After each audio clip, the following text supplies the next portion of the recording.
Baik, terima kasih Bu Eli, Pak Samuel, Pak Danis Pangat, dan juga kawan-kawan dari Eropa, Belgia. Ya, jadi saya karena disampaikan untuk orang-orang muda, ternyata ini banyak yang udah berumur semua ini. Saya yang paling muda, Pak. Oh iya, paling muda. Baiklah, kalau gitu saya udah siapin bahan ya. Kita kan pada pendoa ya. Banyak orang ingin langsung berdoa. Banyak orang ingin selalu berdoa untuk dapat hasil, ya. Ya siapa sih yang berdoa kalau nggak mau dapat hasilnya, ya. Ada orang juga mau langsung melakukan apa yang saya mesti lakukan Tuhan gitu ya, supaya saya bisa berhasil, sukses dan sebagainya. Tapi sebenarnya sebelum kita melakukan, kita mesti be-nya dulu yang benar, menjadinya dulu. Karena banyak orang dia mau langsung dapat, ya, dia melakukan untuk dapat, tapi kok banyak yang nggak dapat gitu. Jadi saya mau sampaikan di sini, kenapa ada istilah to be, to do baru to have, ya. Nah, saya langsung saja ambil contoh kita, nanti kita praktekkan ke kita ya. Ini kepada ini dulu, kepada apa namanya pengetahuannya dulu ya. Jadi begini, sebelum Daniel, kita bisa bicara Daniel, kita bicara Salomo, kita bicara siapa namanya Yusuf, sama semuanya ya. Jadi prinsipnya sesuai dengan Kejadian 1 ayat 28 ya, dengan mulai 26 dulu dikatakan, Tuhan katakan, marilah kita menjadikan manusia menurut gambar dan rupa kita supaya mereka berkuasa ya, atas ikan di laut, atas burung di udara, atas ternak. Yang keempat apa? Atas seluruh bumi ya. Baru terakhirnya atas segala binatang melata yang merayap di bumi. Itulah bedanya kita dengan binatang. Binatang hanya untuk berkembang biak. Ayat 21-22 dikatakan, maka Tuhan menciptakan mereka dan Tuhan perintahkan untuk berkembang biak. Nah, kalau kita hanya beranak cucu tanpa punya pengaruh, itu jadi binatang kita. Binatang juga punya rumah ya. Serigala punya liang, burung punya sarang, ya. Jadi jangan kita berpikir bahwa yang penting saya bisa hidup. Kalau itu binatang. Kita diciptakan not to just for survive, tapi Tuhan mau kita juga hidup to conquer, untuk menguasai. Jadi mereka yang belum bisa menguasai apa-apa dalam hidupnya, mereka belum sampai kepada tujuan hidupnya. Mereka baru sekadar bertahan hidup, hanya melakukan aktivitas. Kalau di bahasa Inggris dikatakan, what do you do for your life? Apa yang kamu kerjakan untuk supaya kamu bisa hidup? Ya, kalau kita kan pekerjaannya apa? Katanya, saya melayani, katanya gitu. Ya, kurang tepat itu bahasanya. Saya bagian doa, semua kita mesti berdoa. Ya, memang mesti ada yang ngatur siapa yang kayak acara kita ini, mesti ada yang ngatur. Tapi kalau dikata pekerjaan kamu apa? Berdoa. Loh, itu bukan pekerjaan. Berdoa itu adalah bagian hidup kita, ya. Jadi bukan ada ini pekerjaan berdoa, ya. Jadi to be dulu ya, sebelum kita mau melakukan apa-apa, to be dulu. Mari kita lihat keterangannya. Daniel 1 ayat 3 ya. Biar gampang saya minta itu aja ya, minta screen biar saya bisa bacakan buat kita. Oh, boleh minta screen? Saya ada 2 di sini. Silakan Pak. Sudah yang satu lagi, saya ada dua gambar. Bukan yang ini, yang satu lagi. Sudah Pak, silakan. Ya, bagus. Jadi biar agak terarah, saya bacakan dulu ya. Oke. Oke. Nah, ya ini dia. Ya. Sebelum orang mendapat sesuatu, maka dia harus to be dulu. Harus dibentuk dulu, harus diakui dulu, baru boleh. Baru dia tuduh, baru bisa mengerjakan pelayanan, melayani. Dan baru dia mendapatkan. Contohnya ya, kita ambil saja. Ini standar untuk semua orang, termasuk kita yang lagi mendengar Zoom ini. Daniel 1 ayat 3. Lalu raja bertitah kepada Aspenas, kepala istananya, untuk membawa beberapa orang Israel yang berasal dari keturunan raja dan dari kaumnya, bangsawan. Jadi bukan orang biasa, tapi orang-orang istimewa ya yang diambil. Terus yakni orang-orang yang muda, orang-orang muda yang tidak ada satu celah, yang berperawakan baik, yang memahami berbagai hikmat, berpengetahuan banyak, dan yang mempunyai pengertian tentang ilmu, yakni orang-orang yang cakap untuk bekerja dalam istana raja, supaya mereka diajarkan tulisan dan bahasa orang Kasdim. Ya, jadi artinya apa?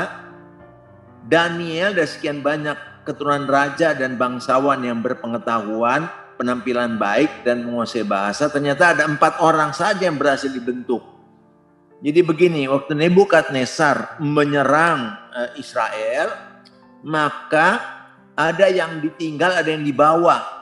Yang dibawa tuh ribuan ya, karena dikatakan buah ara yang baik yang dibawa, buah ara yang rusak ditinggal. Jadi ini orang-orang pilihan. Saya nggak disebut berapa ribu, tapi dia dipilih lagi dari yang bagus-bagus ini, yang keturunan raja dan bangsawan. Dan dipilih lagi yang berkualitas, yang baik ya, yang berpengetahuan, penampilan baik. Kenapa cuma 4 akhirnya yang dipakai Tuhan? Ya, kenapa cuma 4 yang akhirnya dipakai Tuhan? Karena sebelum dipakai kita harus memenuhi kualifikasi dulu. Ya, kita juga akan ada dan gereja itu kan mempunyai prinsip kita representasi kerajaan Allah. Harusnya yang bekerja di gereja itu orang-orang yang sudah to be, sudah dibentuk. Ya, contoh saja, nggak semua orang bisa berdoa, nggak semua orang bisa bilang Bapa kami di surga. Dia mesti yakin dulu dong dia sudah jadi anak Allah. Ya, dia yakin juga dong bahwa dia telah memenuhi persyaratan doa Bapa kami. Doa Bapa kami itu kan 6 permohonan, 3 untuk surga, 3 untuk bumi. Tapi dalam doa Bapa kami ada 1 pernyataan. Nah, kalau kita belum bisa memenuhi pernyataan itu, kita belum layak doa Bapa kami. Bapa kami di surga, dikuduskan namamu, itu permohonan. Datanglah kerajaanmu, jadilah kehendakmu, itu semua permohonan untuk surga. Baru untuk bumi apa? Beri kami makanan. Itu kedua, ampuni kami. Yang ketiga, jangan bawa kami dalam cobaan, tapi lepaskan kami dari jahat. Semua permohonan isinya. Tapi ada satu pernyataan dari yang berdoa. Kalau dia belum bisa bikin pernyataan itu, dia tidak boleh doa Bapa kami. Yaitu apa? Seperti kami mengampuni orang yang bersalah pada kami. Itu bukan permohonan, itu dia pernyataan. Jadi kalau orang yang belum bisa mengampuni, dilarang doa Bapa kami. Kenapa? Karena waktu dia berdoa, dia lagi ngebohongin Tuhan. Seperti aku telah mengampuni orang yang bersalah padaku, padahal dia bilang enggak. Tuhan tahu. Ya. Lebih lanjut apa? Kalau orang mau berdoa, dia mesti penuh syarat dulu, to be dulu, baru doanya nyampe. Yaitu apa? Sudah lahir baru. Kenapa? Karena orang belum lahir baru, rohnya belum berfungsi dengan baik. Allah itu roh adanya, barang siapa menyembah Allah harus menyembahnya dalam roh dan kebenaran. Jadi mesti dicek dulu, ini orang udah lahir baru belum? Baru bisa berdoa. Kalau enggak dia hanya berkata-kata tapi doanya tidak sampai ke surga. Ya. Bahkan dia juga nggak bisa menerima pesan dari Tuhan. Doa Bapa kami kan isinya apa? Jadilah kehendakmu di bumi seperti di sorga. Kita bukan doa yang ngawur. Kita mesti tahu doa yang kita doakan itu betul-betul merupakan kehendak Bapa. Sehingga kita punya keyakinan kalau kita berdoa. Kalau enggak kita cuma menyampaikan kata-kata kosong yang tidak ada artinya. Ini penting sekali dalam berdoa. Bukan sekedar mengucapkan kata-kata. Saya mau katakan, kalau kita mau menelepon orang, pulsanya nggak ada, ya nggak nyampe. Jadi kalau kita juga mau berdoa, tapi secara manusia rohnya nggak berfungsi, ya doanya hanya sampai di kata-kata aja. Allah itu roh. Barang siapa menyembah Allah, haruslah ia menyembah dalam roh dan kebenaran. Di satu pihak juga, dia mau berdoa yang dia tahu apa yang Tuhan mau.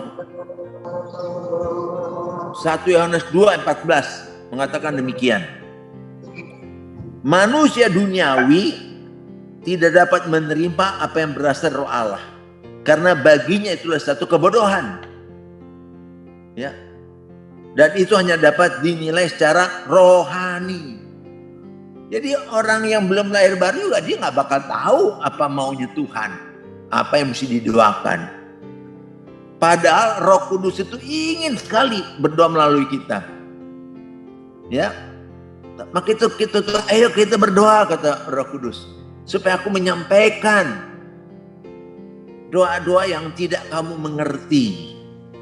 Tapi kalau kita diam aja nggak mau berdoa, bagaimana Roh Kudus mau berperan dalam hidup kita?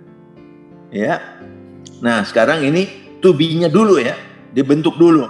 Nah, yang kedua untuk to-be menjadi dahulu, maka itu Daniel dibentuk dan diakui raja. Kenapa bisa dibentuk? Nah, hanya 4 dari mereka, itu Daniel 1:8 yang berketetapan. Daniel berketetapan untuk tidak menajiskan dirinya dengan santapan raja dan dengan anggur yang biasa diminum raja. Dimintanyalah kepada pemimpin pegawai istana itu supaya tak usah menajiskan dirinya. Jadi artinya Daniel biasa hidup berdasarkan hukum Taurat di Yerusalem. Waktu dia dibawa, dia juga mau supaya kehidupan yang biasa di Yerusalem dia juga dikerjakan di Babel. Kalau dia nggak makan ini di Yerusalem, di Babel juga nggak mau. Karena makanan raja itu najis buat dia. Kenapa? Enggak sesuai dengan dengan imamat 11. Ya, ada babi dan sebagainya. Maka kita orang Yahudi nggak makan babi. Termasuk Tuhan Yesus tidak makan babi. Ya, tapi kalau sekarang kita makan babi itu tidak haram. Hanya asal kita tahu aja, babi itu pH-nya 0. Sangat asid. Sama aja kalau kita makan babi pakai baterai ABC. Nah itu sama kayak gitu tuh kategorinya. Ya. Jadi Daniel itu dibentuk jadi raja. Kenapa? Daniel berketetapan. Integritasnya sama. Karena itulah Tuhan mengakuinya dan memberikan dia kelebihan. Ini masih bicara to-be-nya dulu ini. Diakui oleh Tuhan. Daniel 1:17. Kepada keempat orang muda itu Allah memberikan pengetahuan dan kepandaian tentang berbagai-bagai tulisan dan hikmat. Sedang Daniel juga mempunyai pengertian tentang berbagai-bagai penglihatan dan mimpi. Nah, jadi Tuhan senang memberikan potensi, kehebatan dan fasilitas surga untuk mereka. Karena ini bicara to-be-nya dulu, menjadi dulu, ya. Akhirnya diakui oleh manusia dan raja. Ayat 19:20. Raja bercakap-cakap dengan mereka dan di antara mereka sekalian itu tidak didapati yang setara dengan siapa? Daniel, Hananya, Misael dan Azaria. Maka bekerjalah mereka itu pada raja. Jadi maksudnya kalau kita mau berkualitas bekerja bagi raja kita, ya nggak bisa sembarangan hidupnya. Kualitas kita juga baik.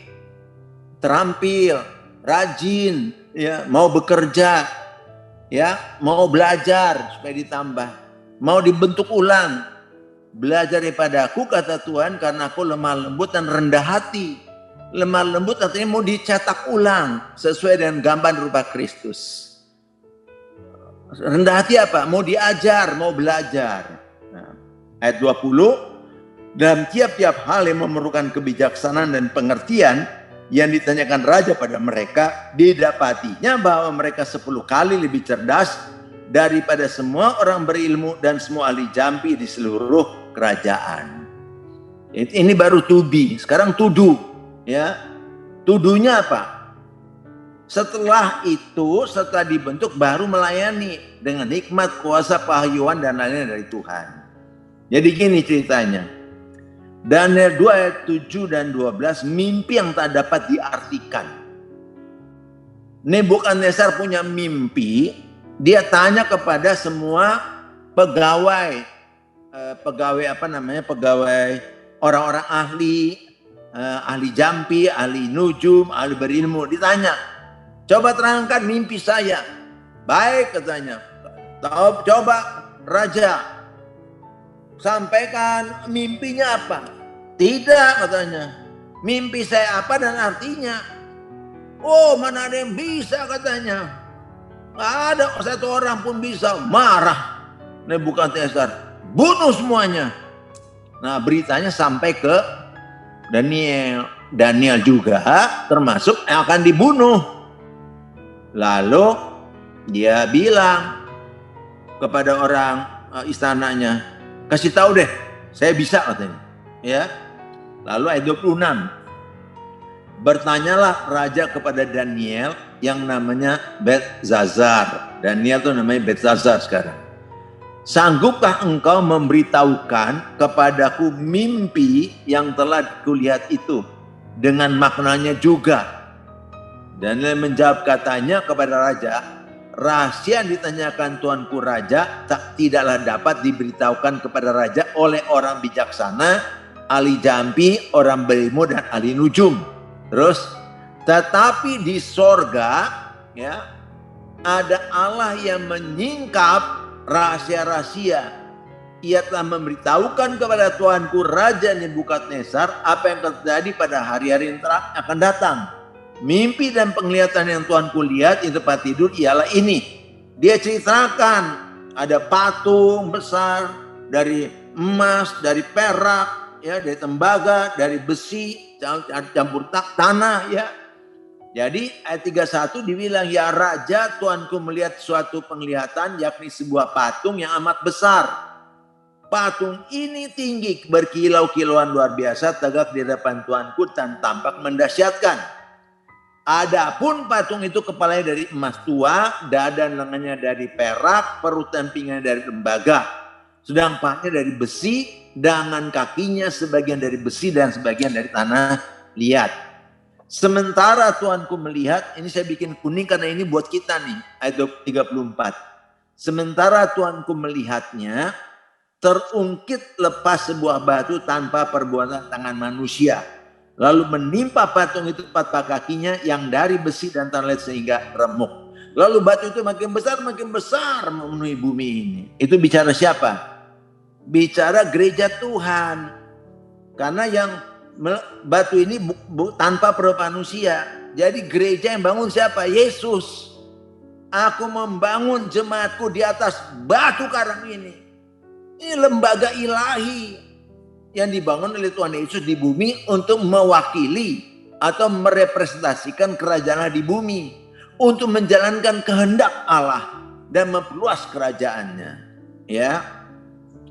Terus ya, sekarang baru setelah dia to be, baru to do, sekarang to have. Lalu sudahlah Raja Nebukadnezar serta menyembah Daniel, juga ditisahkannya mempersembahkan korban dan bau-bauan kepadanya. Berkatalah raja kepada Daniel, sesungguhnya Allahmu itu Allah yang mengatasi segala Allah dan yang berkuasa atas segala raja dan yang menyingkapkan rahasia-rahasia, sebab engkau telah dapat menyingkapkan rahasia itu. Ya, jadi kalau kita melakukan segala satu, nomor satu kita harus tahu hidup kita memuliakan Tuhan, artinya Tuhan kita yang dimuliakan, bukan Danielnya yang harus dibesarkan, tapi Tuhannya. Itu namanya baru pelayanan yang dari Allah. Ya. Lalu Lalu raja memuliakan Daniel. Jadi bukan saja Tuhan, manusianya juga dianugerahinya dengan banyak pemberian yang besar dan dibuatnya dia menjadi penguasa atas seluruh wilayah Babel dan menjadi kepala semua orang bijaksana di Babel. Atas permintaan Daniel, raja menyerahkan pemerintahan wilayah Babel itu pada Sadrak, Mesak, dan Abednego, dan Daniel sendiri tinggal di istana raja. Ya, itu contoh daripada tentang Daniel. Ya, bisa juga saya ambil tentang Yusuf. Ya, Yusuf itu dibentuk, ya, dibentuk untuk taat, untuk tidak jatuh kepada dosa perzinahan. Di penjara dia juga dibentuk, tapi di penjara yang tadinya sombongnya 5, di penjara sombongnya 7. Orang pinter tuh kadang-kadang sombong, angkuh, anggap semuanya bodoh. Marah Tuhan karena belum dibentuk dia, ya. Lalu, nah saya tunjukin aja nih. Jadi aku aja ngomongnya, ya. Saya tunjukin ayatnya nih. Jadi orang mesti dibentuk dulu, ya, to be dulu, ya. Saya lihat Kejadian 41 aja langsung, ya. Kejadian 41. Nah, cukup jelas, ya. Tadinya kan dia selalu aku terus, ya. Ingat aku, katanya. Aku kesini bukan karena kesalahanku. Aku terus, ya. Karena belum dibentuk, dia masih sombong. Walaupun Tuhan menyertainya, bukan berarti kita mentang disertai itu semua boleh bangga, boleh hebat, jangan. Nah, akhirnya nih kata kuncinya di sini. Waktu dia menyadarinya, dia langsung Tuhan katakan, dia udah siap dibentuk, maka itu perkataannya begini. Saya bacakan ayat 15-16. Berkatalah Firaun kepada Yusuf, aku telah bermimpi dan seorang pun tidak ada yang dapat mengartikannya. Tetapi telah ku dengar tentang engkau, hanya dengan mendengar mimpi saja engkau dapat mengartikannya. Yusuf menyahut Firaun, bukan sekali-kali akunya hilang. Nggak ada aku lagi di sini. Melainkan Allah juga yang akan memberitakan kesejahteraan pada tuanku Firaun. Nah setelah itu dia baru dia menceritakan apa rencana yang paling baik dengan 7 lembu gemuk, 7 lembu kurus. Setelah dia menyampaikan ide-idenya itu, jadi setelah sekarang giliran to have, dia memiliki keberhasilan, kesuksesan. Tapi to be-nya dulu, manusia Yusufnya mesti hilang akunya, ya. Nah sekarang kita lihat di sini apa yang dikatakan ayat 37. Usul itu dipandang baik oleh Firaun dan oleh semua pegawainya. Ayat 38, lalu berkatalah Firaun kepada para pegawainya, mungkinkah kita mendapat orang seperti ini, seorang yang penuh dengan roh Allah? Kata Firaun kepada Yusuf, karena Allah telah memberitahukan semua ini kepadamu, tidaklah ada orang yang demikian berakal budi dan bijaksana seperti engkau.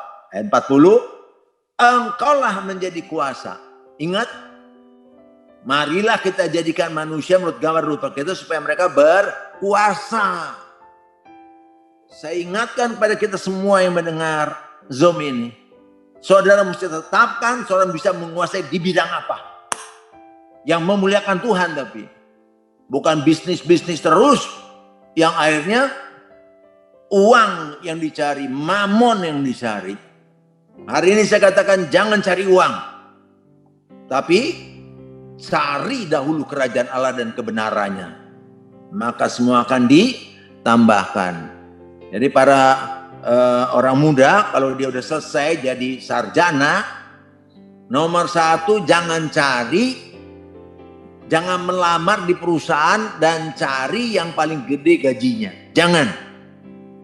Cari dulu, Tuhan, saya mesti kerja di mana? Di mana Taman Eden saya? Karena Tuhan menempatkan Adam di Taman Eden.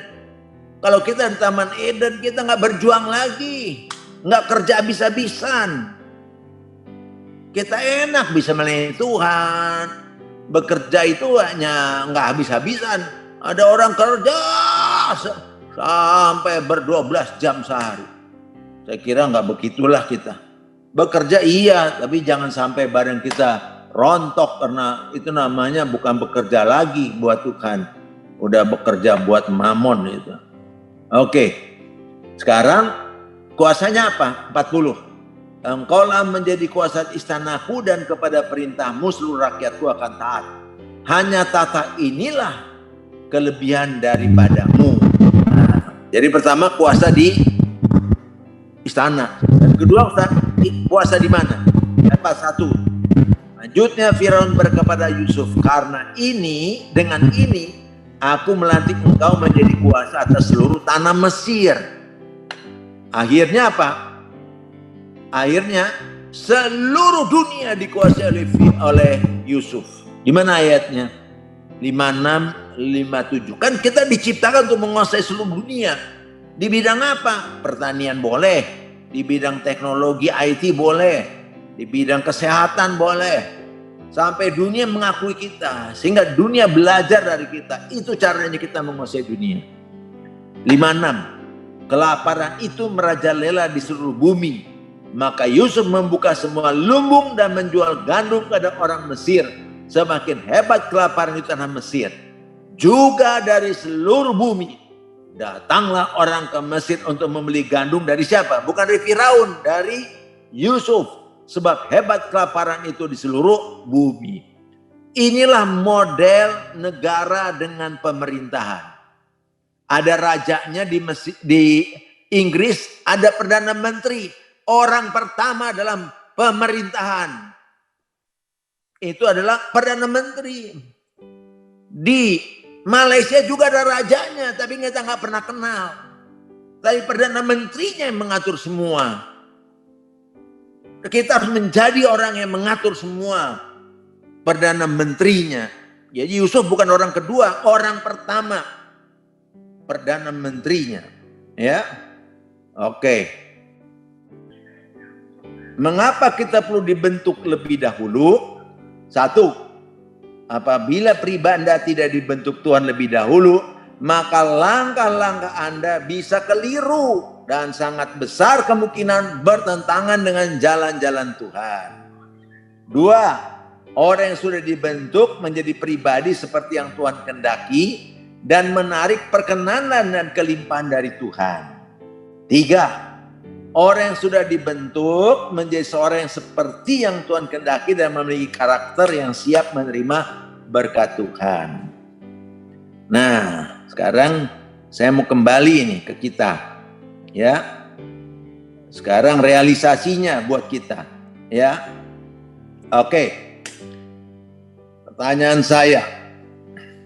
Tuhan Yesus 30 tahun tidak pernah bikin mujizat. Tuhan Yesus hanyalah seorang tukang kayu.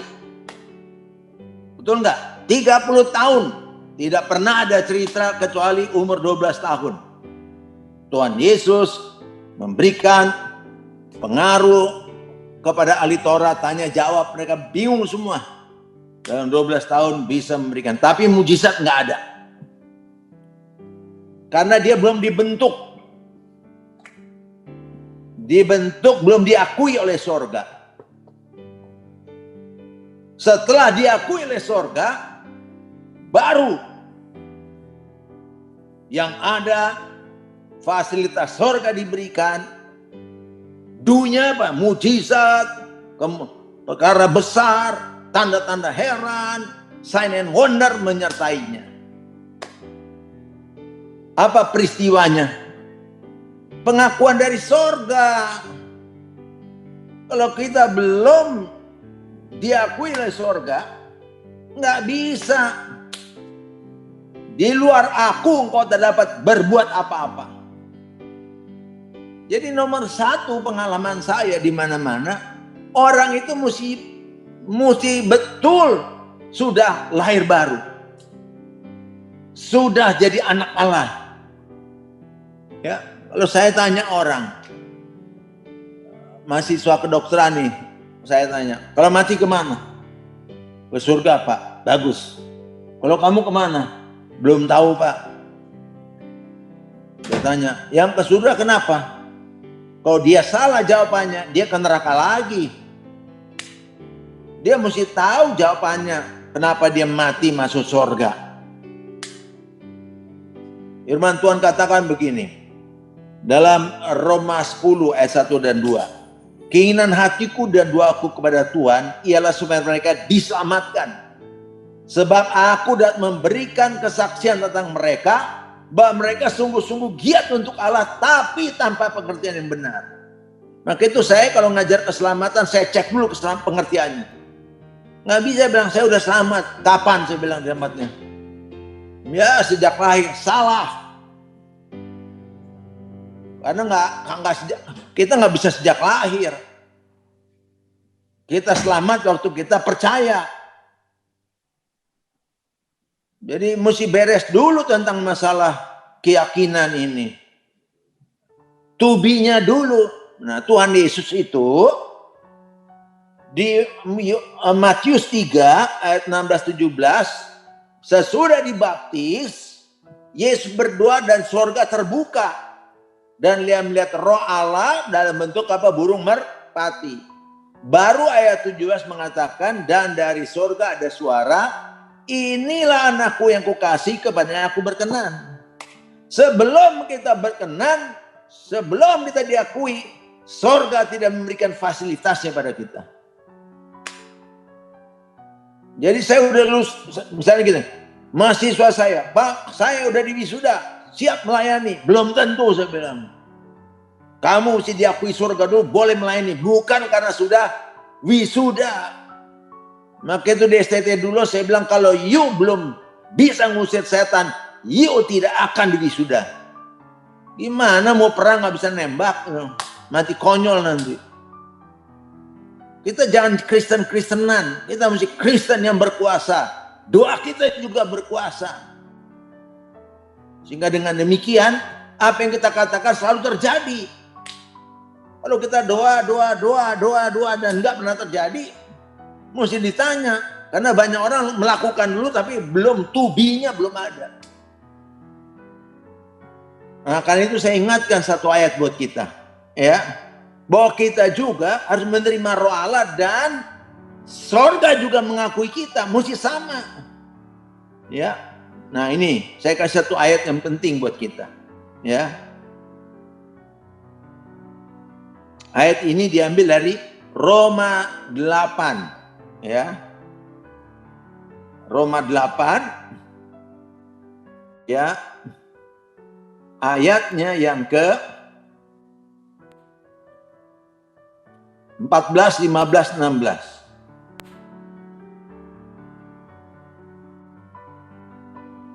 Baik, saya baca.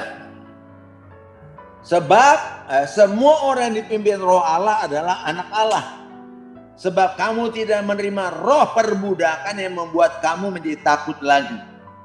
Tetapi kamu telah menerima roh yang menjadi kamu anak Allah. Oleh roh itu kita berseru, ya Aba, ya Bapa. Jadi orang yang bisa menyebut Bapa kami di surga, dia adalah orang yang sudah apa? Menjadi anak Allah. Kenapa? Karena dia sudah menerima roh Allah dalam hidupnya.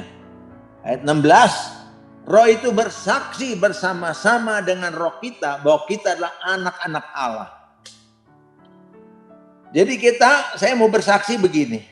Dulu saya adalah seorang, ya, yang sudah aktif di gereja dan melayani Tuhan.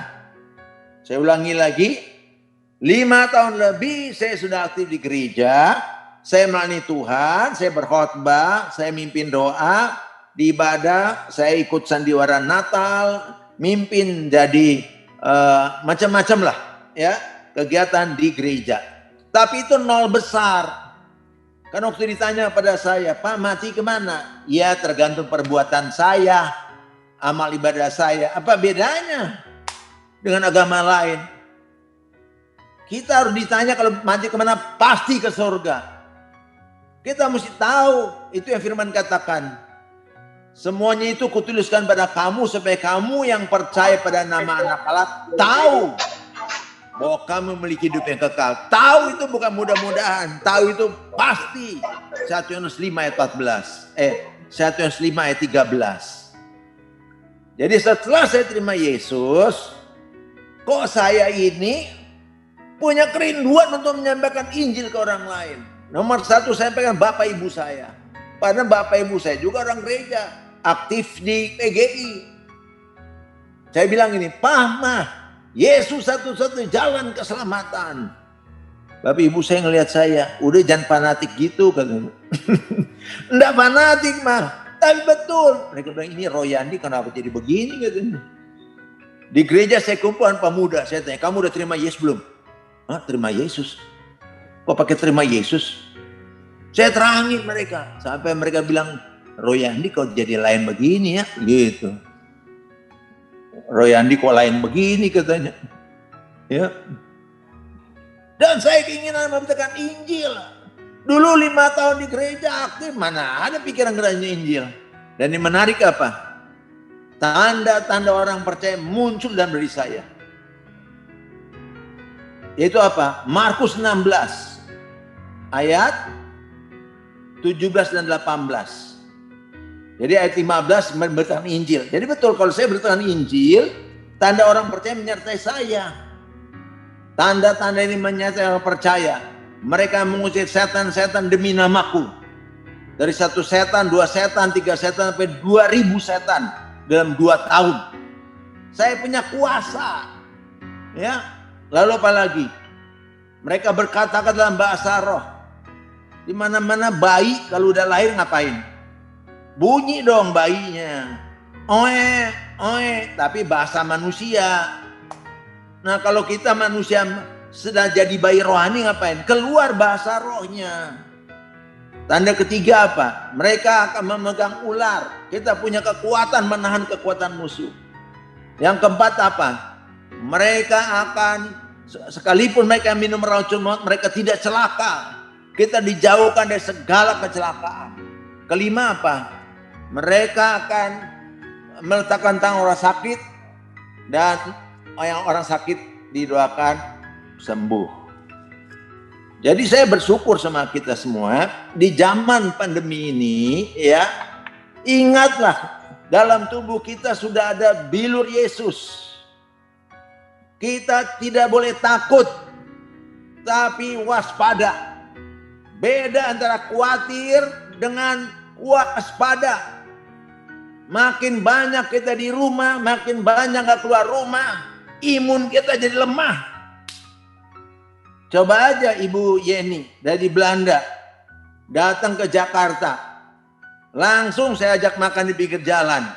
Bisa masuk rumah sakit dia. Kenapa? Diare. Kenapa? Gak pernah ketemu E. coli. Gak pernah ketemu kuman. Jadi kalau saudara terlalu hygiene, terlalu steril, hati-hati. Itu sih namanya bukannya waspada, takut itu. Kita mesti jaga. Nah saya tiap hari minta maaf, tiap hari ketemu pasien. Dan sekarang rumah sakit UKI full house. Tadi ada satu orang tempat enggak, saya titip nama. Ya, karena ya orang dalam jadi masih agak lumayan dah. Oke, begitu ada yang keluar ini masuk Pak. Ya, bagus. Nah, kalau perlu saya beliin 15 suster saya ini apa? Saya kasih jus semua biar seger. Memang kadang-kadang suster juga manusia. Kadang-kadang pasien saya mau dioperasi. Ya, persiapin PCR. Rapid, sekarang nggak boleh rapid lagi, PCR. Balik lagi, gimana kamu? Nggak boleh, dok kenapa? COVID positif, udah pulang dulu. Kita tuh berhadapan dengan orang COVID. Suami istri masuk, saya usahain cepat masuk ke isolasi. Malamnya istrinya, saya ngomong istrinya, istri kok jauh-jauh terus? Kenapa kamu ngomong jauh? Saya juga COVID katanya. Aduh, oleh bilur Yesus, tapi juga hidup sehat. Apa hidup sehat? Cukup tidur, apalagi Makannya jangan makan yang gorengan, minyak-minyak, roti, makanan buatan, hidup aja. Apa itu? Saya setiap kali selalu ada apa? Ketimun di badan saya. Kercak-kercak itu alkali dia bagus. Tak apa nama lagi? Wortel. Apalagi? Tomat itu aja, nggak usah dimasak-masak. Vitaminnya tinggi itu, ya.